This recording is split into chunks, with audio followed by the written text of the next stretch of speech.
Good morning વિદ્યાર્થી મિત્રો. કેમિસ્ટ્રીની અંદર છેલ્લે આપણે સંતુલનને અસર કરતા પરિબળોની ચર્ચા કરી રહ્યા હતા. એમાં સંતુલનને અસર કરતા પરિબળોને સમજવા માટે લસટરના સિદ્ધાંતના અથવા લસટનો નિયમ જે આપણે છેલ્લા લેક્ચરમાં જોઈ ગયા હતા. લસટના મત પ્રમાણે પ્રણાલીની સંતુલન અવસ્થામાં કોઈ પણ પરિબળનો ફેરફાર કરવામાં આવે તો નવું સંતુલન સ્થપાશે. નવું સંતુલન એવી રીતે તપાસે કે જેથી કરીને જે કાંઈ ફેરફાર કરેલો છે એની અસરને ઓછી કરે અથવા તો એની અસરને નાબૂદ કરે છે અથવા તો અસરનો પ્રતિકાર કરે. વિદ્યાર્થી મિત્રો, આપણા અભ્યાસક્રમની અંદર કુલ 5 પ્રકારના જે સંતુલનને અસર કરતા પરિબળો છે એમાંનું પહેલું પરિબળ સાંદ્રતાનો ફેરફાર, જે આપણે ગયા લેક્ચરમાં સારી રીતે સમજી ગયા હતા. સાંદ્રતાનો ફેરફાર કરવામાં આવે એટલે કે જો પ્રક્રિયકોની સાંદ્રતા વધારવામાં આવે તો નિપજનું પ્રમાણ વધતું હતું, પરંતુ પ્રક્રિયકોની સાંદ્રતા ઘટાડવામાં આવે તો નિપજનું પ્રમાણ ઘટતું હતું. એટલે કે પ્રક્રિયા પ્રતિગામી દિશામાં થતી હતી. સંતુલન અચળાંક Kc અને ભાગફળ Qc વચ્ચેના સંબંધ આધારિત પણ આપણે એ સાંદ્રતાનો ફેરફાર સમજ્યા હતા. વિદ્યાર્થી મિત્રો, આ ઉપરાંત આપણે બાકીના 4 પરિબળોનો જે ફેરફાર છે સમજવા જઈ રહ્યા છીએ. એમાંનું બીજું પરિબળ છે જેનું નામ છે દબાણ ફેરફારની અસર. બીજું પરિબળ દબાણમાં ફેરફારની અસર. આપણે જાણીએ છીએ એ પ્રમાણે કે દબાણ ફેરફારની અસર જ્યારે પ્રક્રિયાની અંદર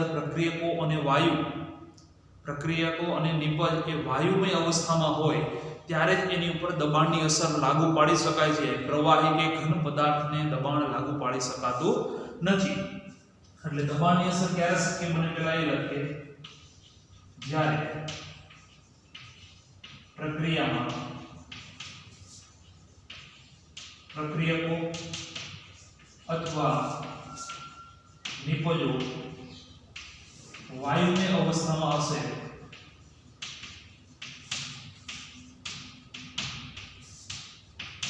તો તેના પર દબાણની અસર થશે. પ્રવાહી કે ઘન અવસ્થા પર દબાણની અસર થતી નથી. એટલે પહેલી કન્ડિશન કે પ્રક્રિયકો અથવા નિપજ એ વાયુમય અવસ્થામાં હોવા જરૂરી છે અને તો જ એ દબાણની અસર થશે. હવે દબાણની અસર સમજવા માટે આપણે સૌપ્રથમ પ્રક્રિયકોની અંદર પ્રક્રિયકોના કુલ મોલ, વાયુરૂપ પ્રક્રિયકોના કુલ મોલ અને વાયુરૂપ નિપજોના કુલ મોલની ગણતરી કરવી પડશે. એટલે કે પ્રક્રિયામાં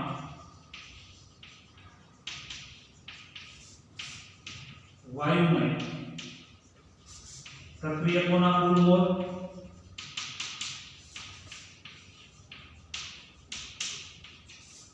અને વાયુમય નિપજોના કુલ મોલની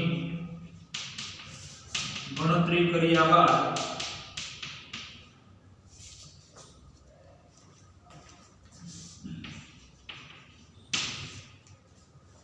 જેના મોલની સંખ્યા વધારે હોય એની ઉપર દબાણની અસર વધારે થાય. એટલે કે ગણતરી કર્યા બાદ જેના મોલની સંખ્યા વધુ હશે તેના પર દબાણની અસર વધારે થશે. નીચે પ્રક્રિયા ટેક્સ્ટબુકમાં પેલી પ્રક્રિયાને આપણે સમજીએ તો CO plus H2 gives CH4 plus H2O. વિદ્યાર્થી મિત્રો, 4 અને 2 એટલે 6 હાઇડ્રોજન એટલે 3H2O ઓક્સિજન પ્રક્રિયા की संतुलित प्रक्रिया છે. બરાબર સમજીએ અહીંયા તો કે અહીંયા તમામ પ્રક્રિયકો અને તમામ નિપજ એ વાયુમય અવસ્થામાં છે એટલે અહીંયા NP અને NR NP એટલે વાયુરૂપ પ્રોડક્ટના મોલ 1 + 1 એટલે કે 2 મોલ બે સંખ્યા છે અહીંયા 1 + 3 એટલે કેટલા મોલ છે તો કે 4 વિદ્યાર્થી મિત્રો વાયુરૂપ નિપજના મોલ 1 + 1 2 છે અને 1 + 3 એટલે કે 4 મોલ છે અહીં પ્રક્રિયકોના મોલની સંખ્યા વધારે છે જો આની પર દબાણ વધારવામાં આવે તો આ બાજુનો ભાગ વધારે દબાશે એટલે કે પ્રક્રિયા પુરોગામી દિશામાં આગળ વધશે એટલે કે ઉપરની પ્રક્રિયામાં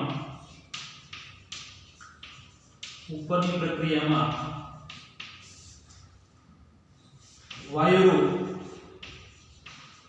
પ્રક્રિયકોના મોલ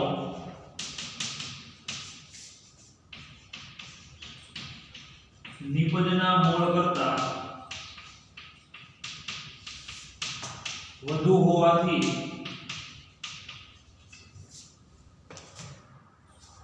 દબાણનો વધારો કરતા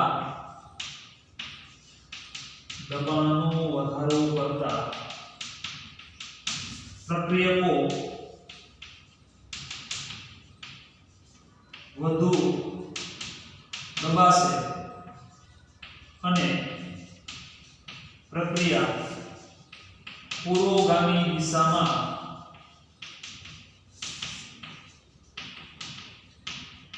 આગળ વધશે જો દબાણનો ઘટાડો કરવામાં આવે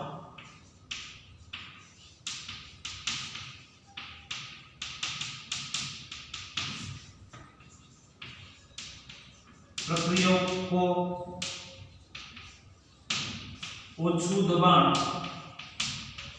ઓછું દબાણ અનુભવશે જેથી પ્રક્રિયા પ્રતિગામી દિશામાં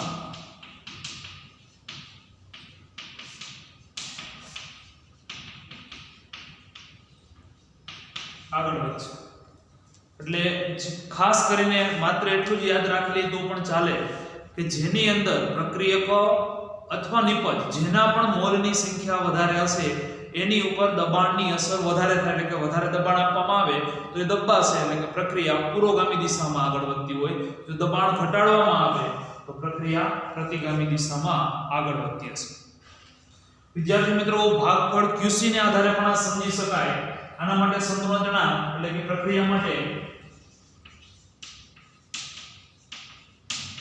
સંતુલન જણાવ KC તથા ભાગફળ QC પરથી પણ સમજી શકાય છે કે દબાણ વધારવામાં આવે તો શું થશે તો કે દબાણ વધારતા QC નું સૂત્ર લખી શકાય કે QC બરાબર નિપજોની સાંદ્રતા છેદમાં પ્રક્રિયકોની સાંદ્રતા એટલે કે CO અને H2 ની 3 વિદ્યાર્થી મિત્રો આપને ખ્યાલ છે કે દબાણ વધારવામાં આવે એટલે કે આ બાજુનું દબાણ વધશે જેથી કરીને છેદ એ મોટો બનશે અને મોટો બનશે એટલે QC ની કિંમત એ KC કરતા ઓછી હશે જેથી QC less than KC એટલે કે પ્રક્રિયા પુરોગામી દિશામાં હશે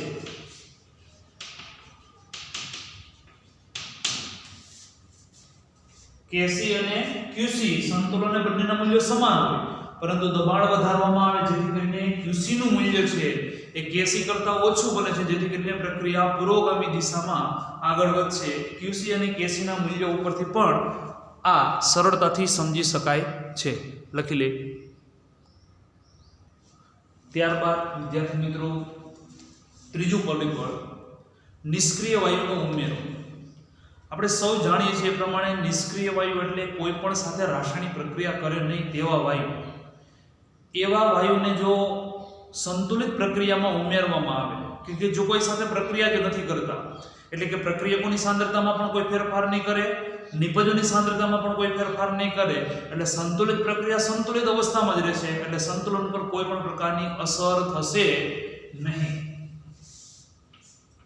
એટલે નિષ્ક્રિય વાયુના ઉમેરાથી નિષ્ક્રિય વાયુ જેવા કે સમૂહ 18 ના તત્વો, સમૂહ 18 ના તત્વો ના ઉમેરવાથી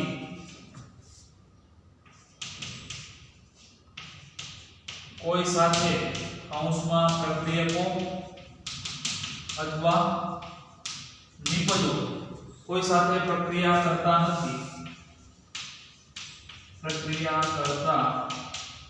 નથી, જેથી તેમની સાંદ્રતા બદલાશે નહીં. આથી QC KC રહે છે. આમ નિષ્ક્રિય વાયુના ઉમેરાથી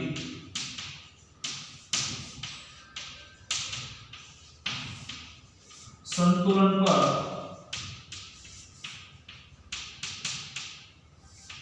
કોઈ અસર થશે નહીં. લખી લઈએ. ત્યારબાદ વિદ્યાર્થી મિત્રો ચોથું પરિબળ તાપમાનના ફેરફારની અસર. અત્યાર સુધી જે આપણે સાંદ્રતા અને દબાણના ફેરફારની જે વાત કરી, વિદ્યાર્થી મિત્રો સાંદ્રતાનો ફેરફાર કરો કે દબાણનો ફેરફાર કરો ત્યારે સંતુલન અચળાંક Kc ના મૂલ્યમાં કોઈ ફેરફાર થતો નથી, પરંતુ ભાગફળ Qc ના મૂલ્યમાં ફેરફાર થાય. જ્યારે તાપમાનનો ફેરફાર કરવામાં આવે ત્યારે વિદ્યાર્થી મિત્રો ભાગફળ Qc નો ફેરફાર ન થતો, પરંતુ સંતુલન અચળાંકનો જ ફેરફાર થાય છે. આપણે જ્યારે પણ આ ચેપ્ટરના દાખલાઓ ગણ્યા ત્યારે દર વખતે સંતુલન અચળાંક કોઈ અચળ તાપમાને સંતુલન અચળાંક Kc અથવા Kp નું મૂલ્ય લખતા હતા. આનો મતલબ એમ કહી શકીએ કે તાપમાન આધારિત જ સંતુલન અચળાંક છે, એટલે તાપમાનનો જો ફેરફાર કરવામાં આવે તો Qc બદલાશે નહીં, પરંતુ Kc ના મૂલ્યમાં જ ફેરફાર થાય છે. એટલે સંતુલન ઉપર અસર તો 100% થશે. હવે કેવા પ્રકારની અસર થાય તો એના માટે આપણે બે અલગ અલગ પ્રકારની પ્રક્રિયા વિચારીએ. એક પ્રક્રિયા ઉષ્મા ક્ષેપક પ્રક્રિયા અને એક પ્રક્રિયા ઉષ્મા શોષક પ્રક્રિયા. વિદ્યાર્થી મિત્રો ઉષ્મા ક્ષેપક અને ઉષ્મા શોષક પ્રક્રિયા કોની કેવી આપણે સ્પષ્ટ ખબર જ છે. ઉષ્મા શોષક એટલે પ્રક્રિયા દરમિયાન જેને ઉષ્મા આપવી પડતી હોય અથવા ઉષ્માનું શોષણ થતું હોય એવા પ્રકારની પ્રક્રિયાને ઉષ્મા શોષક પ્રક્રિયા કહેવાય, અને પ્રક્રિયા દરમિયાન ઉષ્મા મુક્ત થતી હોય તો એવા પ્રકારની પ્રક્રિયાને ઉષ્મા ક્ષેપક પ્રક્રિયા કહેવામાં આવે છે.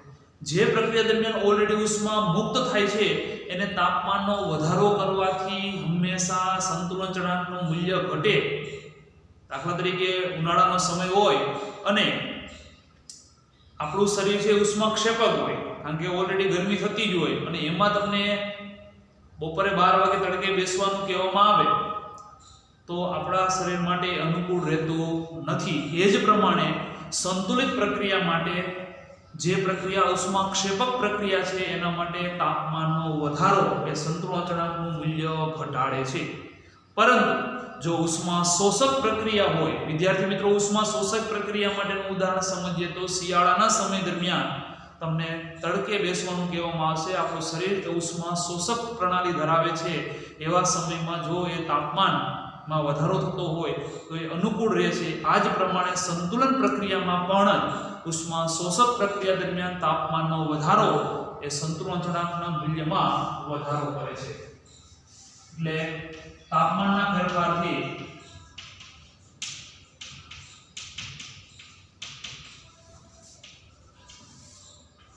Kc નું મૂલ્ય બદલાય છે.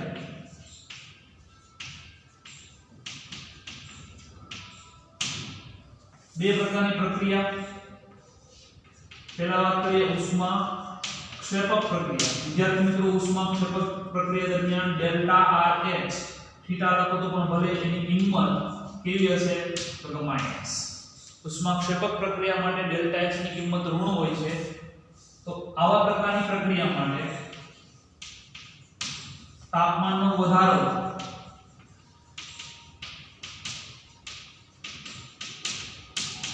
કરતા Kc નું મૂલ્ય ઘટે છે.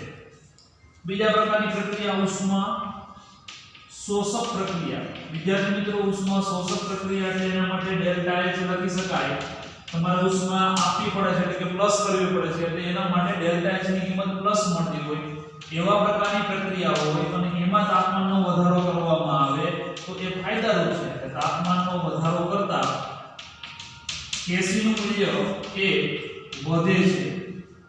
ટેક્સ્ટબુક ની અંદર એક ઉદાહરણ આપેલું છે, ઉદાહરણ સમજીએ. હેબર વિધિની અંદર એમોનિયાના ઉત્પાદન માટેની પ્રક્રિયા. ઉદાહરણ તરીકે nitrogen plus hydrogen gives NH3 પ્રક્રિયાને સંતુલિત કરવા માટે આ પ્રક્રિયા છે એ ઉષ્માક્ષેપક પ્રક્રિયા છે, જેની કિંમત માઈનસમાં ટેક્સ્ટબુકમાં આપેલી છે -92.38 કિલોજૂલ પ્રતિ મોલ. એનો મતલબ કે આ પ્રક્રિયા જે છે એ પ્રક્રિયા ઉષ્માક્ષેપક પ્રક્રિયા છે.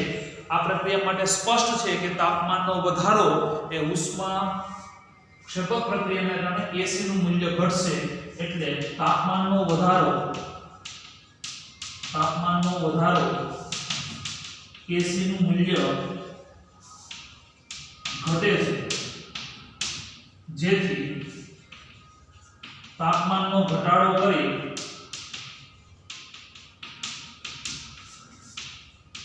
પ્રક્રિયા સરળતાથી કરી શકાય. અહીંયા એ જ પ્રમાણે લસટના સિદ્ધાંત પ્રમાણે તાપમાનનો વધારો એમોનિયા સંતુલનને ડાબી બાજુ ખસેડે, એટલે કે પ્રક્રિયા પ્રતિગામી દિશામાં કરે છે, કારણ કે Kc નું મૂલ્ય ઘટે છે એટલે પ્રક્રિયા પ્રતિગામી દિશામાં થશે. એટલે આ ઉપરનો જે પોઈન્ટ લખ્યો કે તાપમાનનો વધારો એ કઈ તરફ લઈ જશે, તો કે પ્રક્રિયાને પ્રતિગામી દિશામાં ધકેલે છે.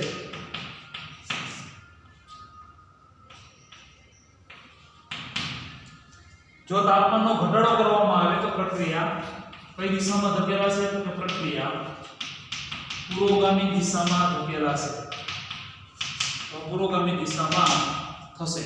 એટલે તાપમાનનો વધારો એ આ પ્રક્રિયા માટે ડાબી બાજુ એટલે કે નિપજનું પ્રમાણ ઓછું મળે અને તાપમાનનો ઘટાડો એ નિપજનું પ્રમાણ વધારશે. તાપમાનની અસરને આપણે નોંધી લઈશું. ત્યારબાદ વિદ્યાર્થી મિત્રો ઉદ્દીપકની અસર. સૌપ્રથમ ઉદ્દીપક કોને કહેવાય સમજીએ.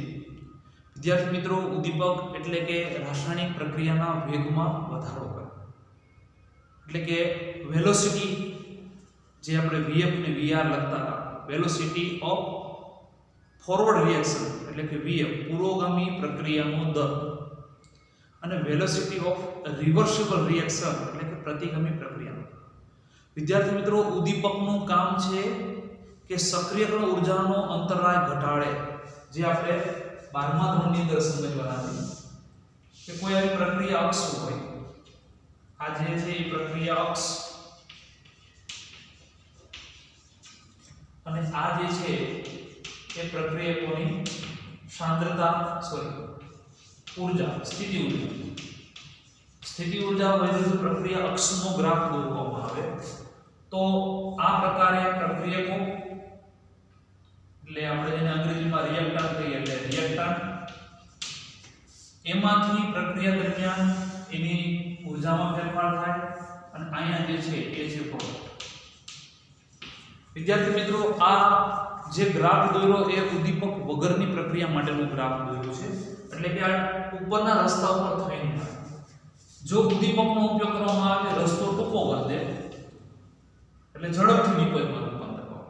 એટલે આ જે અંતરાય છે એને ઘટાડે છે, એટલે કે નવો પથ પસંદ કરી અને ઝડપી પ્રક્રિયા બનાવે છે, એટલે પ્રક્રિયાના વેગમાં ઘટાડો કરે છે. એટલે વેગ વધારે છે એને સમયમાં ઘટાડો કરે છે. વિદ્યાર્થી મિત્રો, ઉદ્દીપક એટલે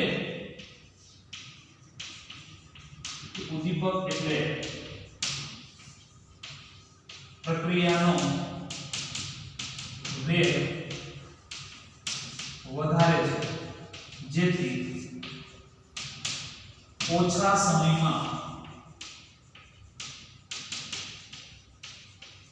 નિપજ અથવા પ્રક્રિયક પ્રાપ્ત થાય છે. ઉદ્દીપક છે એ બંને પ્રકારના વેગમાં એક સમાન રીતથી ફેરફાર કરશે. એટલે આપણે બીજા પાઠમાં લખી શકીએ ઉદ્દીપક પુરોગામી પ્રક્રિયાનો વેગ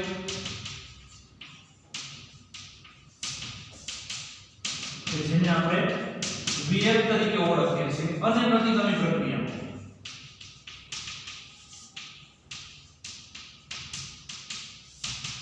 કે જેને આપણે Vr તરીકે લખીએ છીએ. બંને પુરોગામી અને પ્રતિગામી પ્રક્રિયાનો વેગ બંનેને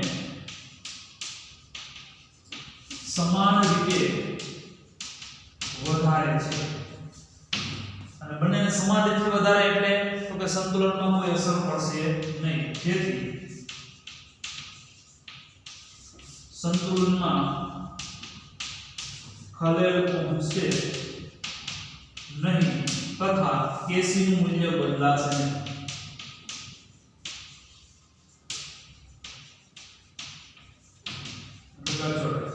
વિદ્યાર્થી મિત્રો, ઉદ્દીપક એ બંને દિશામાં સમાન રીતે ફેરફાર કરે જેથી કરીને સંતુલનને કોઈ પ્રકારની ખલેલ પહોંચતી નથી અને મૂલ્ય અચળ જળવાઈ રહે છે. લખી લઈએ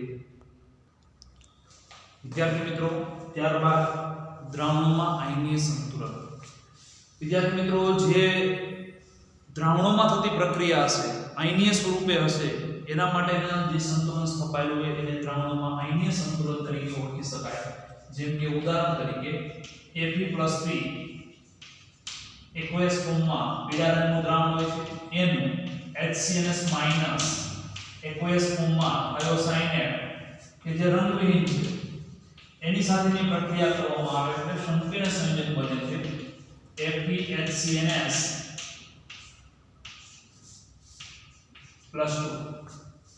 વીજભારની દ્રષ્ટિએ વાત કરીએ તો +3 - 1 એટલે +2 વીજભાર આપ્યો છે. આ છે એ ઘેરો લાલ રંગમાં રૂપાંતરિત થાય છે. અહીંયા આ પણ એ દ્રાવણોમાં જ થાય છે. પ્રક્રિયા અહીંયા સંતુલિત અવસ્થા માટે કે પુરોગામી અને પ્રતિગામી બંને પ્રક્રિયા જોવા મળે છે. આવા પ્રકારની પ્રક્રિયા એ દ્રાવણોમાં આયનીય સંતુલન દર્શાવે છે. તો આ જ રીતથી જ્યારે કોઈ આયનીય સંતુલનની ચર્ચા કરવાની હોય ત્યારે મોટા ભાગે એને આપણે પાણીમાં aqueous એટલે જલીય દ્રાવણ, પાણીમાં એ પદાર્થને ઓગાળી અને સંતુલિત અવસ્થા પ્રાપ્ત કરવાનો. માઇકલ ફેરાડે પદાર્થની વિદ્યુત વહન કરવાની ક્ષમતાને આધારે જ્યારે કોઈ પદાર્થને પાણીમાં ઓગાળવામાં આવે છે ત્યારે એની અલગ અલગ પ્રકારની અવસ્થાઓ જોવા મળતી. જેમ કે ખાંડને જો પાણીમાં ઓગાળવામાં આવે તો એ વિદ્યુતનું વહન નથી કરતું. કારણ તો કે ખાંડમાંથી કોઈ ધનાયન કે ઋણાયન છૂટા પડતા નથી. પરંતુ જ્યારે મીઠાને એટલે કે NaCl ને જ્યારે પાણીમાં ઓગાળવામાં આવે છે ત્યારે વિદ્યાર્થી મિત્રો એ Na+ ની ફરતી બાજુ અને Cl- ની ફરતી બાજુ પાણીના અણુઓ ગોઠવાય છે અને એને કારણે એ વિદ્યુતીય Na+ અને Cl- છૂટા પડે છે અને એને કારણે એ વિદ્યુતનું વહન કરે છે. પહેલા સૌપ્રથમ આપણે વિદ્યુતનું વહન માટે ખાંડને પાણીમાં ઓગાળવામાં આવે તો કોઈ આયન છૂટા નથી પડતા, પરંતુ પાણીમાં જ્યારે તમે NaCl ઉમેરો છો ત્યારે શું થાય છે તો કે જેવું એ પાણીમાં NaCl ઉમેરવામાં આવે છે ત્યારે Na+ ની ફરતી બાજુ ઓક્સિજન એટલે કે એક પાણીનો ઓક્સિજન આ પ્રમાણે ગોઠવાય અને આ પ્રમાણે એની સાથે પાણીના અણુ જોડાય. NaCl એ સોલિડ અવસ્થાની અંદર હતું એટલે Na+ પણ એ પ્રમાણે હવે પણ ફરતી બાજુ પાણીના અણુ ગોઠવાયા એટલે આને સમગ્ર રીતથી Na+ aqueous. આ જ રીતથી Cl- ની ફરતી બાજુ તો કે Cl- ની ફરતી બાજુ હાઇડ્રોજન ઉપર આંશિક, કારણ કે પાણી છે એ પાણી ઉપર શા માટે અહીંયા ઓક્સિજન જ ગોઠવાય તો આની ઉપર આંશિક ઋણ વીજભાર, આની ઉપર આંશિક ધન વીજભાર, એટલા માટે હાઇડ્રોજન ગોઠવાશે અને ઓક્સિજનના અણુ આ તરફ બહાર રહેશે અને અહીંયા હાઇડ્રોજન ઓક્સિજનના અણુ હાઇડ્રોજન અને ઓક્સિજનના અણુ હવે આ અણુ એને Cl ના લગતા Cl- aqueous સ્વરૂપે લખી શકાય. આ મીઠા જેવા પદાર્થને પાણીમાં જ્યારે ઓગળવામાં આવે છે ત્યારે સ્પષ્ટ રીતે ધનાયન અને ઋણાયન ઉત્પન્ન થાય છે અને આ ધન અને ઋણાયનને કારણે જ એ પદાર્થ વિદ્યુતનું વહન કરે છે. માઇકલ ફેરાડે આવા કેટલાક પદાર્થો માટે ધનાયન અને ઋણાયન ઉત્પન્ન કરતા હતા. એને આધારે એ પદાર્થના બે પ્રકાર પાડ્યા. કોઈ પણ પદાર્થના બે પ્રકાર પાડી શકાય. જે વિદ્યુતનું વહન કરે છે એવા પદાર્થને વિદ્યુત વિભાજ્ય પદાર્થ, અને જે પદાર્થ વિદ્યુતનું વહન નથી કરતા એવા પદાર્થને વિદ્યુત અવિભાજ્ય પદાર્થ. એટલે માઇકલ ફેરાડેના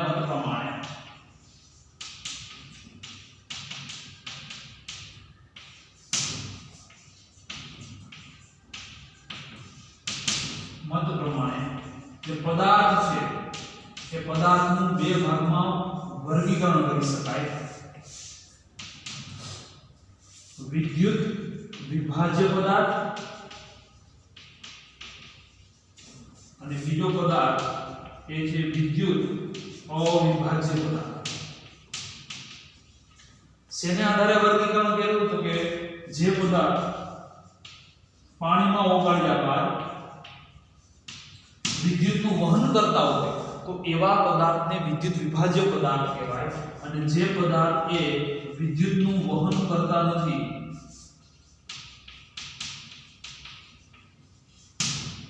તેને વિદ્યુત અવિભાજ્ય પદાર્થ તરીકે ઓળખાય.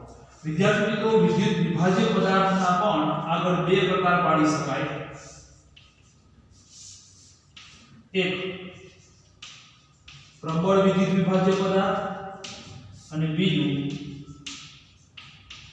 નિર્બળ વિદ્યુત વિભાજ્ય પદાર્થ.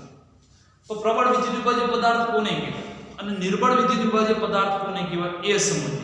પ્રબળ વિદ્યુત વિભાજ્ય પદાર્થ એટલે એવો પદાર્થ કે જેને પાણીમાં ઓગાળ્યા પછી જેનું સંપૂર્ણ આયનીકરણ થતું. ઉદાહરણ તરીકે NaCl ના 50 અણુ હું પાણીમાં ઉમેરું તો 50 અણુનું Na+ અને Cl- માં રૂપાંતરિત પામે તો 100% આયનીકરણ થયું હોય તો એવા પ્રકારના વિદ્યુત વિભાજ્ય પદાર્થને પ્રબળ વિદ્યુત વિભાજ્ય પદાર્થ કહેવામાં આવે છે. જેનું અલ્પતઃ એટલે કે બહુ ઓછું આયનીકરણ પામતું, લગભગ 5% ની આસપાસનું આયનીકરણ થતું હોય તો એવા પ્રકારના પદાર્થને નિર્બળ વિદ્યુત વિભાજ્ય કહેવામાં આવે છે. એટલે આયનીકરણને આધારે 100% આયનીકરણ અને અલ્પતઃ એટલે કે માત્ર 5% આયનીકરણ થતું હોય અને નિર્બળ વિદ્યુત વિભાજ્ય પદાર્થ. ઉદાહરણ તરીકે લખ્યા આવે. ઉદાહરણ તરીકે NaCl, HCl, KCl વગેરે. અહીંયા ઉદાહરણ તરીકે CH3COOH, NH4OH વગેરે એ નિર્બળ વિદ્યુત વિભાજ્ય પદાર્થ છે અને સંપૂર્ણ આયનીકરણ નથી પામતું. જ્યારે આવા પદાર્થનું આયનીકરણ સંપૂર્ણ થાય છે. અવિભાજ્ય પદાર્થના ઉદાહરણ આ પ્રમાણે લખી શકીએ. ગ્લુકોઝ, સુક્રોઝ એટલે આપણે ઓળખીતું ખાંડ, આ ઉપરાંત ફ્રુક્ટોઝ છે, યુરિયા છે વગેરે કે જેનું વિદ્યુત વિભાજન થતું નથી. એટલે સંપૂર્ણપણે એમનેમ જ એ ગ્લુકોઝના અણુ એની સાથે એમનેમ જોડાયેલા હશે. વિદ્યાર્થી મિત્રો, જે આયનીય સંતુલનની પ્રક્રિયા છે એ વિદ્યુત અવિભાજ્ય પદાર્થમાં જોવા મળતી નથી, પરંતુ જે વિદ્યુત વિભાજ્ય પદાર્થ છે એની અંદર અણુઓ વચ્ચેનું સંતુલન સ્થપાતું હોય છે. જલીય દ્રાવણમાં તેમના આયનો વચ્ચેનું સંતુલન સ્થપાતું હોય છે, જેને આયનીય સંતુલન તરીકે ઓળખવામાં આવે છે. આયનીય સંતુલનની અંદર આપણે એસિડ, બેઝ અને ક્ષાર જેવા વિદ્યુત વિભાજ્ય પદાર્થનો વિભાગ વાઇઝ ચર્ચા કરવા જઈ રહ્યા છીએ. ત્યારબાદ વિદ્યાર્થી મિત્રો, એસિડ, બેઝ અને ક્ષાર. અત્યાર સુધી ધોરણ 8, 9 અને 10 ની અંદર એસિડ અને બેઝની ઘણી બધી વ્યાખ્યાઓ તમે સમજી ગયા. એસિડ એટલે સ્વાદે ખાટા હોય, બેઝ સ્વાદે તુરા હોય, સ્પર્શે બેઝ છે ચીકણા હોય છે. એસિડ છે એની લિટમસ અસર પણ તમે જોઈ ગયા છો. એ ભૂલા એટલે કે A એટલે કે એસિડ, અને બે ભૂલા એટલે કે ભૂરા લિટમસને લાલ બનાવે. આ શબ્દ તમે પરિચિત છો. એ ભૂલા, બે લાભો એટલે કે એસિડ એ ભૂરા લિટમસને લાલ બનાવે છે, બેઝ એ લાલ લિટમસને ભૂરું બનાવે છે. એટલે લિટમસ અસરની પણ તમે વ્યાખ્યાઓ જોઈ. વિદ્યાર્થી મિત્રો, આ ઉપરાંત એસિડ અને બેઝની કેટલીક અન્ય વ્યાખ્યાઓ પણ તમે સરળતાથી સમજી શકો. એસિડ અને બેઝ વચ્ચેની પ્રક્રિયાથી જ ક્ષાર બને છે. આપણે એક ક્ષાર જો એસિડ પ્રબળ હશે, બેઝ પણ પ્રબળ હશે, તો એ બંનેથી બનતો ક્ષાર પણ પ્રબળ જ હશે. એટલે એસિડ પ્રબળ હોય તો એ પ્રબળ વિદ્યુત વિભાજ્ય પદાર્થ તરીકે વર્તે, બેઝ પ્રબળ હોય તો એ પ્રબળ વિદ્યુત વિભાજ્ય પદાર્થ તરીકે વર્તે, અને બંનેમાંથી બનતો ક્ષાર પણ પ્રબળ વિદ્યુત વિભાજ્ય પદાર્થ તરીકે જ વર્તતો હશે. જે આપણે આગળ ક્ષાર માટેની ચર્ચા કરવાની છે. અત્યારે આપણે એસિડ અને બેઝની ચર્ચા તરફ જઈએ તો પહેલો પ્રશ્ન, એસિડ અને બેઝ માટે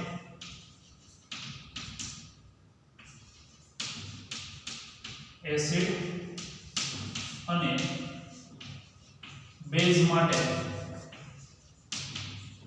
આહાર્ય સંકલ્પના સમજાવો.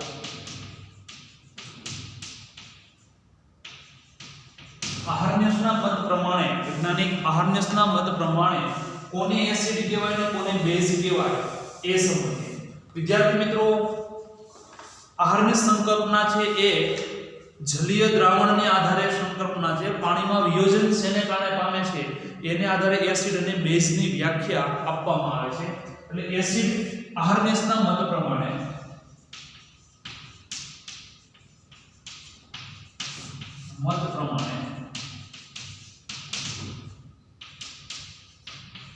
જે પદાર્થ પાણીમાં વિયોજન પામી H+ અથવા તો H3O+ આવે તેને એસિડ કહે છે. આહાર્યસના મત પ્રમાણે જે પદાર્થ પાણીમાં ઓગાળે એટલે કે વિયોજન પામીને H+ અથવા H3O+ આપે એને એસિડ કહેવાય. એ જ રીતે જે પદાર્થ પાણીમાં વિયોજન પામીને OH- આયન આપે તેને બેઝ કહે છે. એના કેટલાક ઉદાહરણ સમજીએ. ઉદાહરણ તરીકે HCl, H2SO4, HNO3 પાણીમાં વિયોજન પામી H+ આપે છે, જેથી તે એસિડ છે. એનો મતલબ એમ કહી શકાય કે HCl માં હાઇડ્રોજન H+ છૂટો પડતો હશે, અહીંથી બે હાઇડ્રોજનનામાં એક હાઇડ્રોજન H+ સ્વરૂપે છૂટો પડે છે, એટલા માટે એને એસિડ તરીકે ઓળખવામાં આવે છે. અન્ય કોઈ એસિડની વાત કરીએ તો HX, H+ aqueous અને X- aqueous, એટલે અહીંયા આ જે પ્રક્રિયા આપી એ એસિડ મળે. બેઝ નું ઉદાહરણની વાત કરીએ તો કે વિદ્યાર્થી મિત્રો NaOH, KOH, BaOH twice, CaOH twice પાણીમાં વિયોજન પામી OH- આપે છે, જેથી તે બેઝ છે. એના માટેની પ્રક્રિયાની ચર્ચા કરીએ તો પ્રક્રિયા પ્રમાણે લખી શકાય MOH એને પાણીમાં M+ aqueous plus OH- aqueous. જે પ્રમાણે H+ છૂટા પડતા હતા એટલા માટે આપણે એસિડ કીધું હતું. એ જ પ્રમાણે OH- છૂટા પડે છે પાણીમાં એટલા માટે એને બેઝ તરીકે ઓળખવામાં આવે છે. આ રીતે વિદ્યાર્થી મિત્રો આહાર્યસના મત પ્રમાણે એસિડ અને બેઝની વ્યાખ્યા અને તેના ઉદાહરણ આપી શકાય. સાથે સાથે તેની મર્યાદા પણ સાથે સમજી લઈએ. મર્યાદા આહાર્યસ એસિડ બેઝ સંકલ્પનાની મર્યાદા એ છે કે વિદ્યાર્થી મિત્રો કે દર વખતે પાણીમાં જ વિયોજન પામીને H+ ને OH- આપે એને જ એસિડ અને બેઝ કહેવાય. જો પાણીમાં વિયોજન પામી અને H પ્લસ અથવા OH માઈનસ એટલે કે જેના સૂત્રની અંદર H પ્લસ કે OH માઈનસ ન હોય તો એની એસિડ અને બેઝ માટેની સંકલ્પના એ પરિસ્પષ્ટ કરતો નથી. એટલે માત્ર જલીય દ્રાવણની બે મર્યાદા, માત્ર જલીય દ્રાવણોને જ લાગુ પાડી શકાય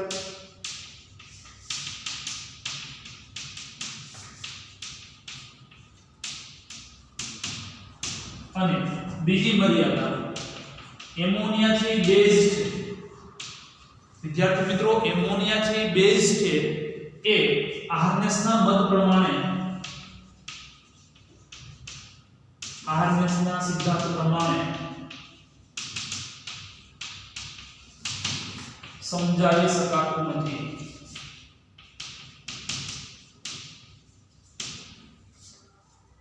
બીજું ખાસ સમજવાનું H3O+. આ H3O+ સંબંધી ઉત્પન્ન એસિડમાંથી ઉત્પન્ન થતો H+ કે જે પાણી સાથે સંયોગ જાય એટલે સ્પષ્ટ છે કે બે હાઇડ્રોજન અને એક હાઇડ્રોજન આ એટલે શું લખી શકાય H3O. એની પર વીજભાર કેવો આવે પ્લસ. આ રીતથી H3O+ ને દર્શાવવામાં આવે છે કે જેને હાઇડ્રોનિયમ આયન તરીકે ઓળખવામાં આવે છે. હાઇડ્રોનિયમ આયન એટલે હાઇડ્રોજન આયન એટલે H+, હાઇડ્રોનિયમ આયન એટલે H3O+, કે જે હકીકતમાં H+ અને H2O નું સંમિશ્રણ. તમે હાઇડ્રોનિયમ આયનની અંદર ટેક્સ્ટ બુક ની અંદર તમે જોઈ શકો કે એનું સૂત્ર આપેલું છે H9O4+. આમાંથી એક H+ કાઢી નાખો એટલે સમજી શકાય કે એક H+ સાથે 4 પાણીના અણુઓ જોડાયેલા છે. એક H+ સાથે 4 પાણીના અણુ જોડાયેલા, 4 * 8 8 ને 9 એટલે 9 હાઇડ્રોજન અને 4 ઓક્સિજન અને પ્લસ વીજભાર. આ છે હાઇડ્રોનિયમ આયનનું સંપૂર્ણ બંધારણ.